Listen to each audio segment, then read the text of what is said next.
The upcoming popularity of CMA has invited so many of you guys to ask about the CMA US scholarship, or as some people call it, the IMA scholarship. Now, what is this? Are you eligible? How do you avail of it? What are the benefits? We are going to cover all of this in this video. And now, before I get into it, guys, if this is the first time you're visiting the channel, then please do subscribe. If you are a regular visitor, then thank you so much. Please do drop a like, comment or share so that others like you can find us. Let's get back into CMA. First question is, are you eligible? Number one, you've got to be a student, not a professional. As many of you all must be knowing, CMA or IMA as a body categorizes its candidates into students and professionals. If you're a student, how do you describe yourself as a student? You have to be pursuing some degree full time. That's it. Everything else will put you under a professional. Now, when you're pursuing something full time, only then you're eligible for this scholarship. Unfortunately, if you're not pursuing something, you consider a professional, and that will not avail you these benefits, these scholarships. So if you're a student, if you are pursuing, let's say, a BCom or a BBA or a Masters or an MCom, you would ideally be considered as a student. That's the first and most important eligibility criteria. Second, the degree you would be pursuing must be a business or a commerce degree. So in India, that would be, like I was explaining earlier, it will be a BCom or an MCom or a BBA or an MBA. But if you're pursuing something in engineering or BTech or something, then you will not be eligible as a student. Third, you will need to have high attendance in your college. You will have to be regularly attending for you to be eligible for your scholarship. And lastly, remember guys, that each year, every college can only offer this scholarship to a maximum of 10 candidates appearing for CMA as students from their universities. Next question is, how do you avail of it? So if you are a student, if you've been attending regularly, if you're pursuing a commerce or a business degree, now you're eligible. How do you avail for it? That's the easy part.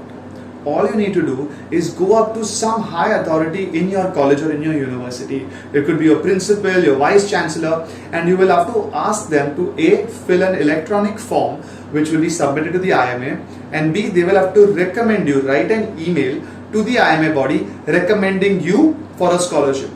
That's it. So you go to the principal, go ask him or her that, look, I'm appearing for CMA, I can avail of scholarships. For that, I would just need you to recommend me as a student for this scholarship. Send an email from their official email address of the principal or whatever official email ID they have to IMA, and that's it. Just remember one thing.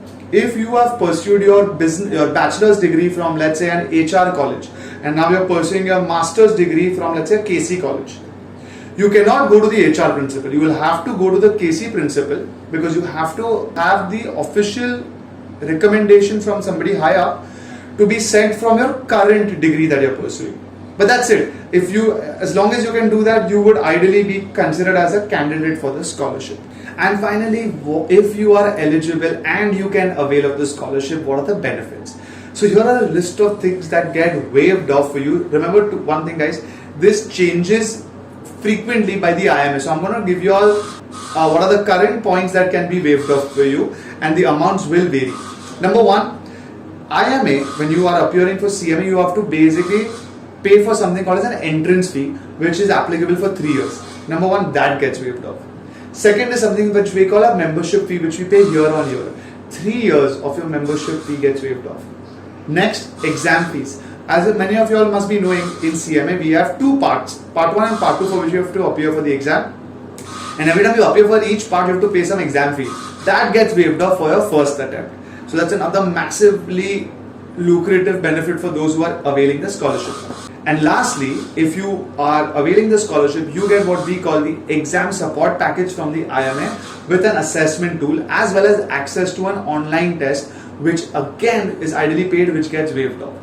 If you calculate, as of today, right, we are in the month of April of 2022, approximately 50 to 60,000, maybe a little more, gets completely waived off as of now for people who are availing of this scholarship.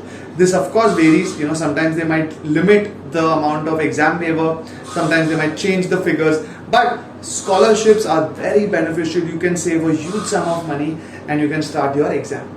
If you've not watched the detailed video on CMA, please do visit it. We made a lot of videos on other aspects of CMA. All of that should ideally help you guys. If you have any other question which you missed, please fill it in the comments, and for anything else, always let us know. We'll be able to make a video for you guys. And guys, just before you leave, On Instagram, please do follow us. We cover a lot of short business case studies to enhance your knowledge regarding how finance and accounting actually takes place in the real world. So if you are looking to actually build a career in the field of F&A, finance and accounts, these case studies should be extremely interesting, and hopefully all your theoretical learnings, you can check out the business case studies and apply it so that your overall knowledge, your practical knowledge, your industry knowledge all increases.